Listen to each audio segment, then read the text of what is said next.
हाँ जी, नमस्कार। Welcome back to my YouTube channel geography group. आज के इस एपिसोड में इस वीडियो में हम बात करने वाले हैं क्लास 10th के स्टूडेंट्स की, बात करेंगे हम क्लास 10th एसएसटी की और बात करेंगे हम क्लास 10th सोशल साइंस की बिग स्ट्रेटजी की। देखिए, जब हम 10th क्लास में पहुंचते हैं तो एक वर्ड जो हमें सबसे ज़्यादा सुनाई देता है वो है कि 10th क्लास आपकी बोर्ड की क्लास है। आपके पेरेंट्स, आपके टीचर्स, आपके रिलेटिव्स, आपके नेबर्स बार बार इस वर्ड को रिपीट करते हैं। उसके बाद हम थोड़ा सा प्रेशर फील करते हैं, थोड़ी सी हीट फील करते हैं, थोड़ा सा हम नर्वसनेस फील करते हैं। और हमारे ऊपर प्रेशर किस चीज़ का होता है? प्रेशर होता है कि इस बार हमें अच्छी परफॉर्मेंस देनी है, हमें अच्छा स्कोर करना है। अच्छी बात है ना कि हम अच्छा स्कोर करने के लिए थोड़ा सा सीरियस होते हैं, लेकिन सीरियस होने से, नर्वस फील करने से, हीट फील करने से आपको अच्छा स्कोर नहीं मिलेगा। अगर आपको एक्चुअली में ही 10th क्लास में अच्छा स्कोर करना है तो उसके लिए क्या चाहिए? एक तो आपके पास अच्छी सी स्ट्रेटजी होनी चाहिए। ओके, दूसरा ये कि हार्ड वर्क की नीड नहीं होती, स्मार्ट वर्क की नीड होती है। जैसा कि हमने पिछले वीडियो में बात की थी कि जो आपकी 10th क्लास है वो आपकी लाइफ की सबसे ईजी क्लास रहने वाली है। 9th क्लास से कहीं ज़्यादा ईजी होती है आपकी 10th क्लास। लेकिन क्या करते हैं हम? कई बार पूरा रायता फैला देते हैं।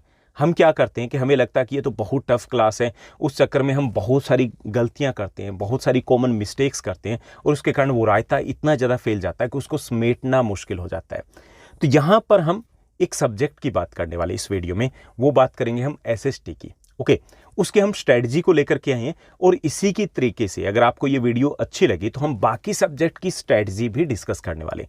देखिए, आपने आईपीएल के खूब मैच देखे होंगे। ओके, आईपीएल में क्या होता है? आईपीएल का मैच देख लीजिए या फिर टी20 का कोई भी मैच लगा लीजिए, उसमें कोई भी टीम जो बैटिंग करती है या बॉलिंग करती है, उनकी एक स्ट्रेटजी होती है, एक प्लानिंग होती है कि शुरुआत के फर्स्ट 2 ओवर से हम देखेंगे कि बॉल कितना स्विंग करा है, उसके बाद नेक्स्ट 3 ओवर में कितना स्कोर करना है वो पहले से प्लान आउट करके आते हैं। पावर प्ले में उन्हें क्या करना है, मिडल ओवर्स में उन्हें कैसे आगे बढ़ाना है स्कोर को, उसके बाद कब से हम उन्हें लंबे लंबे सिक्सर लगाने हैं, लास्ट के जो स्लो ओवर्स है उसमें हमें क्या करना है, तो वो सारी चीज़ें क्लियर होती है। ऐसा नहीं होता कि वो आते ही लंबे लंबे सिक्सर लगाने शुरू कर देते हैं। उन्हें यह भी पता होता है कि विकेट से हमें बचा करके रखना है, उन्हें यह भी पता है कि कब कौन से ओवर्स में कौन से बॉलर आने वाले हैं, उन्हें यह भी पता होता है कि कौन से बॉलर को टारगेट करना है, हिट करना है। सारी चीज़ें माइंड में होती हैं, तब जा करके वो लास्ट तक पहुंच पाते हैं, एक अच्छा स्कोर कर पाते हैं। तो हमारे लिए भी ये जो फुल ईयर होता है 10th क्लास का, वो एक टी20 मैच की तरह होता है। उसके लिए हमारे पास स्ट्रेटजी होनी चाहिए कि हमें किस टाइप से खेलना है। जो हमारे पावर प्ले के ओवर्स हैं, अप्रैल, मई, जून, ये आपके पावर प्ले के ओवर्स हैं, इनको बड़े अच्छे से खेलना है, बड़े अच्छे से स्कोर करना है। यहाँ पे अगर स्कोर नहीं किया तो आगे दिक्कत आती है। मिडिल ओवर्स जो है वो भी उतने ही इंपॉर्टेंट होते हैं। मिडिल ओवर्स में हमें अटकना नहीं है। अगर अटक गए तो लास्ट में हमें लंबे लंबे सिक्सर मारने पड़ेंगे और आमतौर पर ये होता है कि उस वक्त विकेट गिर जाती है। तो हमें वो सारी चीज़ें लेकर के चलनी है। अब हमें क्या करना है? हमें ये भी देखना है कि बाकी के जो प्लेयर्स हैं उनके ऊपर भी फोकस करना है। जैसे मैं आपके साथ शेयर कर रहा हूँ एसएसटी की स्ट्रेटजी, लेकिन आपका मैथ्स है, आपका साइंस है, आपका इंग्लिश है, आपका हिंदी है, आपका 6th सब्जेक्ट है, वो भी तो है ना साथ में। उनकी भी स्ट्रेटजी को आपको साथ लेकर के चलना है। अगर आप ऐसे लेके चलते हो ना, तो भाई स्ट्रेटजी के साथ चलते हो तो आपको लगेगा कि 10th क्लास में स्कोर करना हलवा है, बड़ा आसान होता है। सोशल साइंस में अगर आपको स्कोर चाहिए 95+ स्कोर करना बड़ा इजी रहता है, बहुत आसान रहता है। लेकिन दिक्कत क्या होती है कि जो भी स्टूडेंट्स है वो हार्ड वर्क तो करते हैं, लेकिन एक स्ट्रेटजी नहीं होती, एक प्लानिंग नहीं होती। कौन सी प्लानिंग नहीं होती? देखिए, टाइम टेबल हो सकता है उनके पास, 15% स्टूडेंट्स आपको मिलेंगे जो टाइम टेबल को बनाएंगे, लेकिन एक चीज़ मिस कर देते हैं उसमें कि टाइम टेबल तो बना दिए कि इस टाइम पढ़ना है, लेकिन क्या पढ़ना है, कब तक पढ़ना है। ओके, ये चीज़ें उसमें मिस कर जाते हैं जो ज़्यादा इंपॉर्टेंट होती है। कि हमारे पास जब हम टाइम टेबल सेट करते हैं ना, तो 2 चीज़ें होनी चाहिए हमारे पास। एक तो टाइम, यानी कि टाइम स्लॉट्स, कि हमें कौन से आवर्स में पढ़ना है, कितने टाइम तक पढ़ना है, कब सोना है, कब उठना है, वो आपकी स्लॉट्स होते हैं। दूसरी चीज़ होती है कि हर मंथ आपको कितने चैप्टर्स कवर करने हैं, किस सब्जेक्ट के कवर करने हैं। तो वो चीज़ें अगर हो ना, तो एक तो सुकून मिलता है कि भाई अच्छा, अप्रैल मंथ का हमारा कोटा पूरा, मई मंथ में हमारा कोटा पूरा। अब इसमें क्या होता है कि मान लीजिए अप्रैल मंथ में कुछ गड़बड़ हो गई, आपके एक चैप्टर कहीं से रह गया, तो एटलीस्ट आपको पहले से ही पता है ना कि हम 1 ओवर स्लो चल रहे हैं, भाई हमें थोड़ी सी स्पीड बढ़ानी पड़ेगी, तो हम मई में उसको कवर कर लेते हैं, थोड़ा सा एक्स्ट्रा टाइम देते हैं, हो जाता है ना साथ ही साथ। तो वो प्रॉपर एक स्ट्रेटजी होनी चाहिए। तो वो सारी स्ट्रेटजी है सोशल साइंस की मैं आपके साथ शेयर करने वाला हूँ कि किस मंथ में हम कौन से चैप्टर कवर करें ताकि हमारा दिसंबर तक सिलेबस कवर हो जाए, और सो दैट जेन में हम साइंस और मैथ्स के ऊपर थोड़ा ज़्यादा फोकस कर पाएँ और चिल करते हुए, मज़े करते हुए, इंजॉय करते हुए हम अच्छा स्कोर कर पाएँ।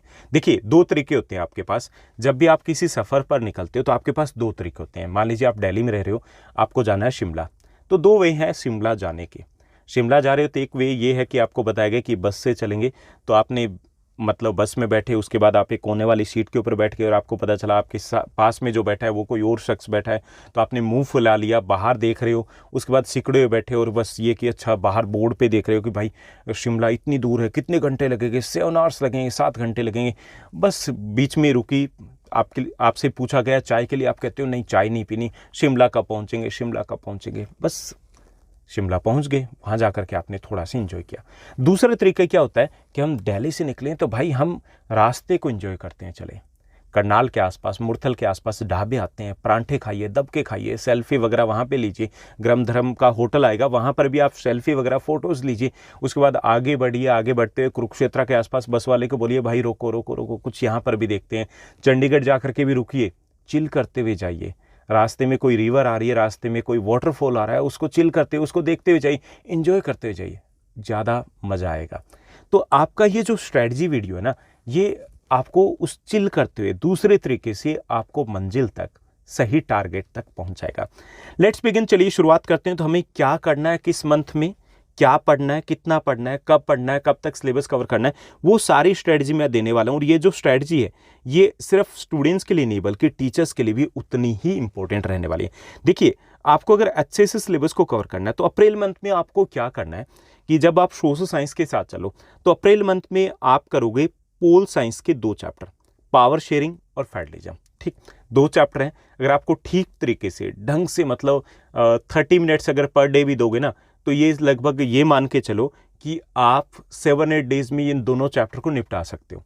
ओके, जब आप शुरुआत करो अप्रैल मंथ में, अगर आप लेट चल रहे हो तो भी डजेंट मैटर, क्योंकि इसको आप 7-8 डेज नहीं, उसको आप उससे कम भी 5-6 डेज में भी निपटा सकते हो। अगर लेट चल रहे हो तो थोड़ी स्पीड बढ़ा लोगे। ओके, तो यहाँ पे देखिए पावर शेयरिंग है, इजी चैप्टर है, फेडरलिज्म है, ये इजी चैप्टर है, दोनों 5 मार्क्स के रहेंगे, दोनों चैप्टर 2+3 मार्क्स के रहेंगे। तो ये जो चैप्टर्स है इजी है। इजी के साथ जब हम शुरुआत करते हैं तो क्या होता है, थोड़ा सा कॉन्फिडेंस आएगा, भाई 2 चैप्टर हो गए और बड़े अच्छे से हमें समझ में आ गए। ठीक, उसके बाद नेक्स्ट कौन सा चैप्टर करोगे अप्रैल मंथ में, आप जियो के साथ शुरुआत करोगे। ओके, नेक्स्ट जो चैप्टर रहेगा वो जियो का रहेगा। जियो का रिसोर्स एंड डेवलपमेंट, उसमें से कुछ कंटेंट आपकी ओल्ड एनसीईआरटी बुक से डिलीट हो गए, जैसे टाइप्स ऑफ रिसोर्सेज है वो डिलीट हो गए, कुछ बॉक्स में इंफॉर्मेशन दी गई वो डिलीट हो गए, छोटा सा चैप्टर थोड़ा सा हल्का हो गया। तो इस चैप्टर को आप करोगे। इस चैप्टर में आपको 6-7 डेज लगने, अगर आप 30 to 40 मिनट्स अगर पर डे दे रहे हो तो भी। उसके बाद आपका इको का एक चैप्टर रहेगा जो कि लगभग 1.5 घंटे का टोटल। ठीक, आप 3 डेज में इसको कर सकते हो, वो है डेवलपमेंट, तो इसको आप करोगे। तो ये 4 चैप्टर्स आपको करने हैं अप्रैल में। अप्रैल में देखिए कि थोड़ी सी स्पीड अगर स्लो रहेगी तो भी आप इनको कर पाओगे। और ये जब 4 चैप्टर करने के बाद आप खुद को देखोगे, पीछे की तरफ देखोगे, आपको मज़ा लगेगा कि भाई अच्छी शुरुआत हुई है और हम ईजिली इस बार अच्छा स्कोर करने वाले हैं एसएसटी में एटलीस्ट। ठीक, तो ये आपने 4 चैप्टर कर लिए, तो इसी पेस से जाना है ना, स्पीड को ऐसे नहीं करना कि बहुत ज़्यादा कर ले, और आप धीरे धीरे कीजिए तो मज़ा आएगा आपको कि हाँ ये टारगेट लेके चले थे और ये टारगेट आपका हो रहा है और मज़े से आपका सिलेबस चल रहा है। उसके बाद मई मंथ में क्या करना है, मई मंथ में ज़्यादातर मोस्टली जो स्कूल है, मई एंड में क्या होता है कि आपका एक मंथली टेस्ट होता है। मई एंड में मोस्टली स्कूल्स में मंथली टेस्ट होता है। तो हम यहाँ पर ये मान के चले कि हमारे पास 6 डेज थोड़े से कम रहेंगे। ठीक, तो हमारे पास 24 डेज के आसपास है, उसमें हमें सिलेबस करना है। तो उसमें क्या करोगे, एक तो आप जियो का forest and wild life chapter कर लोगे क्लास 10th के स्टूडेंट्स। ये चैप्टर लंबा चौड़ा नहीं है, इसमें से भी कुछ पार्ट्स ऐसे हैं जो आपके इंटरनल असेसमेंट में ही रहेंगे। तो इस चैप्टर में आप 3-4 डेज में इजीली कवर कर सकते हो आप सेल्फ स्टडी के थ्रू, अगर घर कवर कर रहे हो तो। ओके, स्कूल में भी इतने ही डेज में होगा ये, तो ये कर लिया। उसके बाद आप आ जाओगे हिस्ट्री के ऊपर। हिस्ट्री की अगर बात करें तो आपका first chapter nationalism in Europe, इसको थोड़ा सा सीरियस लेकर के चलना है। इसको आप 10 डेज दे सकते हो, 10-11 डेज आप दे सकते हो। तो अगर 40 मिनट्स डेली आप दे रहे हो तो 10-11 डेज में मज़े से आपका ये चैप्टर होगा। इस चैप्टर में कंसेप्ट है बड़े ईजी हैं लेकिन उलझे हुए से है, थोड़ी कहानी आगे चलती है कभी पीछे चलती है। तो टीचर अगर आपको ठीक तरीके से ट्रैक पे लेके जा रहा है तो उनके साथ चलिए। ठीक, और अगर ऐसा नहीं तो आप खुद सेल्फ स्टडी के साथ चलिए, तो आपको ये चैप्टर आसानी से समझ में आ जाएगा। हालांकि मैंने सारे चैप्टर है वो ऑलरेडी पब्लिश किए हो, तो वहाँ से भी आप फाइंड आउट कर सकते हो। उसके बाद ये हो जाएगा आपका ऑलमोस्ट, आप मान के चलो कि आपको 15 मई तक ये चैप्टर को कवर कर लेना है। उसके बाद आप नेक्स्ट 10 डेज में फोकस करोगे नेशनलिज्म इन इंडिया चैप्टर के ऊपर। अच्छा टीचर है, अगर वो सही तरीके से डेट के ईयर के अकॉर्डिंग अगर करवाता है तो ये 3 डेज का चैप्टर है। सेल्फ स्टडी के थ्रू करोगे तो ये 6-7 डेज लगेंगे, मैंने आपको 10 डेज दिए, ठीक। तो आपको इतना ही सिलेबस करना है मई तक, अप्रैल और मई तक, और ये आपसे ईजिली हो जाएगा अगर आप रूटीन में थोड़ा थोड़ा करते रहे तो। यानी कि ये आपका नियर अबाउट 20-22 मई के आसपास आपका ये सारे चैप्टर हो जाएंगे, ठीक। उसके बाद आपका 2-3 डेज या फिर जो एग्जाम चल रहे हैं उसमें थोड़ा सा आपका ब्रेक हो जाएगा, उसमें आप रिवीजन वगैरह पे फोकस करोगे तो आपका मंथली टेस्ट हो जाएगा और उसी मंथ में आपकी पेटीएम वगैरह होती है, तो उसमें अच्छा स्कोर जाता है तो थोड़ा सा पेरेंट्स की तरफ से भी पॉजिटिविटी मिलती है, तो घर का इन्वायरमेंट है वो जून में अच्छा मिलेगा आपको, क्लियर। उसके बाद जून में आपकी समर वेकेशन हो जाती है, जून में समर वेकेशन हो जाएगी। इसमें क्या करना है कि आपका सोशल साइंस का एक प्रोजेक्ट है कंज्यूमर अवेयरनेस को लेकर के, कंज्यूमर राइट्स को लेकर के, या फिर एक और 2 ऑप्शन दिए गए हैं सीबीएसई की ओर से कि आप किसी भी सोशल इश्यू के ऊपर प्रोजेक्ट बना सकते हो या कंज्यूमर राइट्स या कंज्यूमर अवेयरनेस के ऊपर प्रोजेक्ट बना सकते हो। तो ये जो कंज्यूमर राइट्स या अवेयरनेस के ऊपर प्रोजेक्ट बनाना ज़्यादा ईजी है। हमारी इको की जो बुक है उसका 5th चैप्टर है, उसी पर बेस्ड हमारा प्रोजेक्ट रहेगा। तो इसका प्रोजेक्ट जो है वो भी मैंने हिंदी और इंग्लिश में पब्लिश किया हुआ है, तो वहाँ से आप आइडिया ले सकते हो किस टाइप से आपको सर्टिफिकेट्स है, एक्नॉलेजमेंट है, बिब्लियोग्राफी है, इंडेक्स वगैरह प्रिपेयर करना है, इंट्रोडक्शन कैसा होना चाहिए, कवर पेज कैसा होना चाहिए, वो सारा कंटेंट मैंने दे रखा है, तो वहाँ से आप बना सकते हो। ये जून में आपको निपटा डालना है, ठीक। उसके बाद यहाँ तक आपका हो गया, तो ठीक तरीके से आपका चल रहा है। यानी कि आप क्या दे रहे हो, डेली आप दे रहे हो 40 मिनट्स के आसपास सेल्फ स्टडी के, और उसमें आपका सिलेबस मजे से हो रहा है। उसके बाद हम जुलाई में क्या करेंगे, हम जब जुलाई में जाएंगे तो कुछ छोटे छोटे चैप्टर्स हमें मिलेंगे। जुलाई में हम करेंगे जियो का 3rd chapter, water resources, 3 period का चैप्टर है। स्कूल में अगर टीचर करवाएंगे तो सेल्फ स्टडी से करोगे तो 100 यूँ कह सकते हैं कि 40 मिनट्स का है, ओके। यानी कि यूँ मान के चलो कि ये 2.5-3 घंटे का चैप्टर है, तो आप 3 डेज में इसको निपटा सकते हो, ज़्यादा कुछ लंबा चौड़ा इसमें है नहीं, ठीक। उसके बाद 4th चैप्टर आप एग्रीकल्चर का ही चलने दोगे। एग्रीकल्चर जो हमारा चैप्टर है, जियो का ये जो चैप्टर है 4th, ये थोड़ा सा आपके लिए इंपॉर्टेंट रहेगा, थोड़ा सा लेंथी रहेगा क्योंकि इसमें कुछ क्रॉप्स दी गई, फसलें दी गई। इसको थोड़ा सा लंबा खींचोगे तो ये आपका 6-7 डेज का ये चैप्टर रहेगा। यानी कि फर्स्ट 10 डेज में आप जुलाई के ये दोनों चैप्टर निपटा डालोगे। टीचर भी ऑलमोस्ट इसी पेज से चलते हैं। उसके बाद आपका चैप्टर आ जाएगा पोल साइंस का 3rd चैप्टर है, gender, religion and caste, okay. Gender, religion and caste की बात करें तो चैप्टर ज़्यादा लंबा चौड़ा नहीं है, ओके, और इसकी वेटेज है वो भी ज़्यादा नहीं दी गई आपके एग्जाम में। तो जेंडर, रिलीजन, कास्ट जो आपका चैप्टर दिया गया, इस चैप्टर को आप 3 से 4 डेज में कर सकते हो। यानी कि अगर आपने ये मान के चलो कि 10 जुलाई तक आपने ये दोनों चैप्टर निपटा डाले हैं, उसको आप 12 तक ले आइए कि 12 तक निपटा डालें, तो 4 डेज इसके लिए आप लगा लीजिए, 16, 17, 18 तक आप ये लगभग कर लोगे।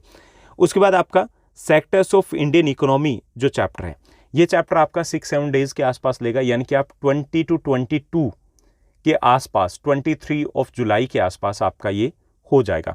उसके बाद क्योंकि जुलाई के एंड में, ऑलमोस्ट जुलाई के एंड में आपके प्री मिड टर्म स्टार्ट हो जाते हैं 10th क्लास के, जुलाई के एंड में ये कि 25 के बाद ही स्टार्ट होते हैं, तो आपके पास पूरा टाइम रहेगा कि ये चारों चैप्टर आप अच्छे से कर पाओ। ये जुलाई में आपके हो जाने चाहिए, क्लियर। उसके बाद आपके जो प्री मिड टर्म है वो लंबे चौड़े नहीं होते, कुछ स्कूल में 20 मार्क्स के होते हैं, कुछ में 40 के होते हैं, जनरली ये 40 या 30 मार्क्स के होते हैं। तो उसमें जो अब तक सिलेबस आपने कवर किया है, ये इतने सारे चैप्टर नहीं आएंगे, आपने ज़्यादा कवर कर लिया, स्पीड थोड़ी सी आपकी ज़्यादा है। इसमें से कुछ चैप्टर्स है वो आपके सिलेबस में इसमें कवर किए जाएंगे, वो आपको टीचर आप अपने आप बता देंगे। तो ये आपकी अच्छी पेस के साथ आप चल रहे हो। उसके बाद क्या करोगे आप, अगस्त में हम 3 चैप्टर करेंगे, क्योंकि हम 3 चैप्टर इसलिए करेंगे कि शुरुआत के 2-3 डेज हो सकता है कि एग्जाम में हमारे निकल जाएं।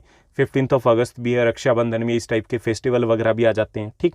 और एंड में हम लास्ट के 5-7 डेज छोड़ भी सकते हैं कि हम रिवीजन के ऊपर फोकस करेंगे क्योंकि मिड टर्म एग्जाम होगा। तो यहाँ पे आप क्या करोगे, एक तो आप जियो का चैप्टर है minerals and energy resources, okay, ये चैप्टर करोगे जो आपका 5 से 6 डेज के आसपास का होगा। एक चैप्टर करोगे मनी एंड क्रेडिट, ये आपका 3 डेज का है। और उसके बाद आप हिस्ट्री का चैप्टर करोगे, 3rd chapter the making of global world. इस चैप्टर में सिर्फ 1.1 और 1.234 यानी कि सिर्फ इतने छोटे छोटे कुछ टॉपिक्स आपके दिए गए, ठीक। इतने ही टॉपिक्स है जो आपके सिलेबस में, बाकी टॉपिक्स है वो आपके सिलेबस में नहीं है, वो आपके सिर्फ अंडरस्टैंडिंग के लिए दिए गए। और ये जो शुरुआत के टॉपिक्स हैं उनसे रिलेटेड आपका एक 1 मार्कर क्वेश्चन ही आना पूरे चैप्टर में से, ठीक। तो ये चैप्टर है, आप वैसे सेल्फ स्टडी के लिए या वैसे आप थोड़ा सा लंबा खींच सकते हो, वरना आपका 3 डेज में आपके वो सारे पार्ट्स हो जाएंगे जो आपके एग्जाम में आने वाले हैं। ओके, यानी कि ये आप इजीली, ये जो चैप्टर है अगस्त के, वो आप, छुट्टियां भी बहुत होगी, हॉलीडेज वगैरह आ रहा है, फेस्टिवल को भी सेलिब्रेट करोगे तो भी आपका 20 अगस्त तक ये हो जाएंगे तीनों चैप्टर। उसके बाद क्या करना है, उसके बाद हमें कुछ नहीं करना, सिलेबस के ऊपर हम एक बार लगा देंगे ब्रेक। ओके, उसके बाद हम रिवीजन स्टार्ट करेंगे। हमारे पास टोटल डेज कितने होंगे रिवीजन के लिए? हमारे पास अगर डेज की बात करें तो हमारे पास सितंबर में 15 के आसपास से, कुछ स्कूलों में हो सकता है कि लगभग 12 सितंबर के आसपास से, 15 के आसपास से आपके मिड टर्म एग्जाम स्टार्ट हो जाते हैं। तो हमारे पास 10 डेज है वो अगस्त के हैं, और लगभग 15 डेज के आसपास मान के चलो वो सितंबर के हैं। और हमारे पास जो हमने चैप्टर्स कर लिए हैं वो चैप्टर्स यूँ मान के चलो कि 12 के आसपास हमने चैप्टर कर लिए हैं, ठीक। तो हम क्या करेंगे कि हम जो पर डे की अगर बेस पे हम कोशिश करेंगे, अगर सिंगल चैप्टर भी करते हैं तो भी हमारी एक मस्त वाली रिवीजन यहाँ पर हो जाएगी। पर डे हमें थोड़ा सा, क्योंकि रिवीजन का टाइम है, यहाँ पे हम नोट्स नहीं बना रहे हैं, यहाँ पे हम इजीली थोड़ा सा सिलेबस पहले ही कवर कर चुके हैं, तो उसके साथ चलेंगे। तो अच्छे वाली रिवीजन के साथ सीरियसली हमें ये एग्ज़ाम देने हैं, जितना अच्छा स्कोर कर पाएँ वो मिड टर्म में स्कोर करना है, क्योंकि इनके बेस पे हमें मार्क्स भी मिलने हैं। इंटरनल असेसमेंट के जो 5 मार्क्स है वो इन्हीं के बेस पे मिलने हैं, मिड टर्म प्री बोर्ड के बेस पे। दूसरा ये कि जितना अच्छा हम स्कोर करेंगे उतना हमारा कॉन्फिडेंस है वो ऊपर की तरफ जाएगा कि भाई ये चैप्टर तो हमने अच्छे से कर लिया, ठीक। तो सितंबर और अगस्त एंड है, वो आपका रिवीजन का टाइम रहेगा। हम ब्रेक लेकर के चलेंगे, तो माइंड में कहीं पर भी ऐसा नहीं होना चाहिए कि अच्छा एग्जाम भी सर पे आ गया, हमारा सिलेबस भी नहीं हुआ। ऐसी चीज़ें नहीं करनी, और ना ही ये करना कि आगे का कर लें, कुछ नहीं करना, आराम से हो रहा आपका सिलेबस, ठीक। उसके बाद हम सितंबर में हमने एग्ज़ाम दे दिए जो कि आपके मिड टर्म एग्जाम है। उसके बाद अक्टूबर से हम दोबारा से मैदान पे लौट आएंगे। अक्टूबर में हमारे चैप्टर रहेंगे मैन्युफैक्चरिंग इंडस्ट्रीज़। इसमें से ज़्यादातर जो पार्ट है वो उसको उड़ा दिया गया, छोटा सा चैप्टर आपका 3 डेज़ का मुश्किल से है। जियो का ये करोगे। पॉलिटिकल पार्टीज जो 3 डेज़ का ही चैप्टर है, छोटा सा लेकिन इंपॉर्टेंट चैप्टर है, 3 डेज़ का, इसको 4-5 डेज़ तक खींचा जा सकता है, तो ये आप करोगे। और आउटकम्स ऑफ डेमोक्रेसी, आमतौर पे इस चैप्टर को 1 घंटे का मैं मान के मैं चलता हूँ, 1 घंटे में ये चैप्टर हो जाता है, क्योंकि इसमें कुछ है ही नहीं। तो ये चैप्टर छोटे छोटे 3 चैप्टर मैंने आपको दिए कि इसके अकॉर्डिंग करोगे। वो इसलिए दिए क्योंकि फेस्टिवल बहुत सारे रहेंगे आपके अक्टूबर में, फेस्टिवल है, गेस्ट वगैरह आते हैं, मार्केट में जाते हैं। तो भाई मैंने कहा ना, इंजॉय करते हुए हमें जाना है, इंजॉय करते हुए जाना है। मैंने उसी के अकॉर्डिंग आपके ये चैप्टर सेट किए हैं, तो इसके अकॉर्डिंग ही आप चलोगे, ठीक। ज़्यादा प्रेशर नहीं लेना है। जो क्लास टेस्ट वगैरह है, कुछ एक्टिविटीज़ वगैरह है, जैसे क्लास में एक्टिविटीज़ वगैरह होगी, सेलिब्रेशन वगैरह होता है, तो उनको आप उसमें पार्टिसिपेट कर दिए, ठीक। आराम से पार्टिसिपेट कीजिए, तो इसकी ज़्यादा टेंशन हमें नहीं लेनी। उसके बाद नवंबर की बात करें तो नवंबर में आपको चैप्टर जो करने हैं, life lines of national economy. इसमें देखिए आपका रोडवेज, रेलवेज, वाटरवेज, यहाँ तक आपका चैप्टर है। उसके बाद आगे पाइपलाइन से जो आगे चैप्टर है वो आपके एग्जाम में नहीं आने वाला। तो ये चैप्टर छोटा सा हो गया, तो भी अगर पूरे चैप्टर को आप सेल्फ स्टडी के लिए, बाकी के चलो ठीक है रीड कर लेते हैं, तो भी ये 4-5 डेज़ का आपका चैप्टर रहेगा। उसके बाद ग्लोबलाइजेशन, ये चैप्टर आपके इंटरनल असेसमेंट के लिए, इसको सिर्फ पढ़ना है, समझना है, ठीक। बस इतना सा करना है, आपके एनुअल एग्जाम में नहीं आने वाला। और ये चैप्टर आपका 6-7 डेज़ के आसपास का टाइम लेगा। और एज ऑफ इंडस्ट्रियलाइजेशन जो आपका चैप्टर, देखिए सॉरी, यहाँ पे हम ग्लोबलाइजेशन इकोनॉमिक्स की बात करें। इकोनॉमिक्स का जो ग्लोबलाइजेशन चैप्टर है आपका, इको का, ये आपके एग्जाम में रहेगा। इसमें से देखिए कि कुछ टॉपिक्स आपके डिलीट हो गए, इसमें 2 टॉपिक आपके रहे हैं। तो इसमें पूरे चैप्टर को भी आप स्टडी करते हो तो ये 4-5 डेज़ तक जाएगा। उसके बाद द एज ऑफ इंडस्ट्रियलाइजेशन जो हिस्ट्री का चैप्टर है, ये आपके सिलेबस में नहीं है, ठीक। यानी कि इससे रिलेटेड क्वेश्चन है वो आपके एग्जाम में नहीं आएंगे, फिर भी इसको आपको स्टडी करना है, क्योंकि आपके पोस्ट मिड टर्म में हो सकता है कि टीचर क्वेश्चन डालने वाले हो, तो उसके लिए आप कर लीजिएगा, ज़्यादा फोकस नहीं करना। तो भी ये कुल मिलाकर के आपके 15 डेज़ से 17 डेज़ के आसपास का टास्क ये रहेगा। नवंबर में भी यूँ मान के चलते हैं कि कुछ छुट्टियाँ वगैरह हो जाती कि कई बार फेस्टिवल आगे तक खिसक जाते हैं, ठीक। तो यहाँ पर भी आपको मैंने ज़्यादा प्रेशराइज नहीं किया, और सिलेबस हमारा ऑलमोस्ट हो चुका है। देखिए ऑलमोस्ट हो चुका है। हम यहाँ पे 15-17 डेज़ की प्लानिंग लेकर के चल रहे हैं, टाइम भी दे रहे हैं कि मंथली टेस्ट है, सैटरडे को स्टडी नहीं हो रही, कोई बात नहीं, संडे को चिल करना, कोई बात नहीं, तो भी आपका सिलेबस मज़े से होगा। उसके बाद आपका दिसंबर आता है। दिसंबर में हमें क्या करना है, एक ही चैप्टर आपका रह जाएगा, print culture and the modern world, जिसमें आपको 7 डेज़ के आसपास टाइम लगेगा। मैथ वर्क है वो 1 डे काफ़ी है। तो आपका 10 दिसंबर तक कंप्लीट सिलेबस हो जाएगा इस स्ट्रैटेजी के अकॉर्डिंग अगर आप चलते हो तो इससे बेनिफिट क्या रहेगा? बेनिफिट ये रहेगा कि आपका दिसंबर में अगर सिलेबस हो जाता है, उसके बाद आप अगर रिवीजन को स्टार्ट करते हो तो भी रिवीजन भी अच्छे वाली होगी, और एंड में जो जेन में आकर के आप साइंस और मैथ्स के ऊपर फोकस करना चाहते हो तो वो फोकस ठीक तरीके से हो पाएगा। ना माइंड में प्रेशर रहेगा कि हम तेज़ भाग रहे हैं या स्लो भाग रहे हैं, क्योंकि आपके पास एक चीज़ रहेगी कि मुझे इस स्पीड के साथ चलना है, तो वो स्पीड आपको ऑटोमेटिक मिलती रहेगी। उसके बाद आपका पोस्ट मिड टर्म होना है दिसंबर में, आराम से दीजिएगा क्योंकि आपका सिलेबस कवर हो चुका होगा। उसके बाद जेन में आपका रिवीजन चलता रहेगा, प्री बोर्ड 1 एग्ज़ाम ले लेते हैं। उसके बाद फैब में आपका रिवीजन चलता रहेगा, प्री बोर्ड 2 एग्ज़ाम भी कुछ स्कूल्स हैं वो लेते हैं फैब के फर्स्ट वीक के आसपास, ओके। और आपके फैब एंड या फिर मार्च में आपके एनुअल एग्ज़ाम होने होते हैं। तो इस तरीके से आपको सिलेबस को कवर करना है। अगर आपको ये स्ट्रेटजी वीडियो अच्छा लगा कि हाँ इस टाइप से हम मंथ वाइज एक स्ट्रेटजी बना करके चलें कि कब हमें क्या करना है, तो आप बेटर तरीके से परफॉर्म कर पाओगे। अगर ये वीडियो अच्छा लगा तो आप मुझे बताइएगा। हम इंग्लिश की है, आपकी हिंदी की है, आपकी साइंस की है, मैथ्स की है, इस प्रकार की स्ट्रेटजी वीडियो है आपके लिए और भी लेकर के आ सकते हैं। इसके साथ साथ इससे पहले एक और वीडियो मैंने पब्लिश किया था कि अगर आप 9th से 10th में जा रहे हैं तो कुछ गलतियां होती है, कुछ कॉमन मिस्टेक्स होती है, वो गलतियां नहीं करनी है अगर आपको अच्छा स्कोर करना है। तो मैंने वहाँ पे उस वीडियो में बात की है उन 10 कॉमन मिस्टेक्स के बारे में, उन 10 कॉमन मिस्टेक्स के बारे में जो अक्सर स्टूडेंट्स करते हैं, ओके। तो आज की इस वीडियो में बस इतना ही। Thank you, bye bye, have a nice day.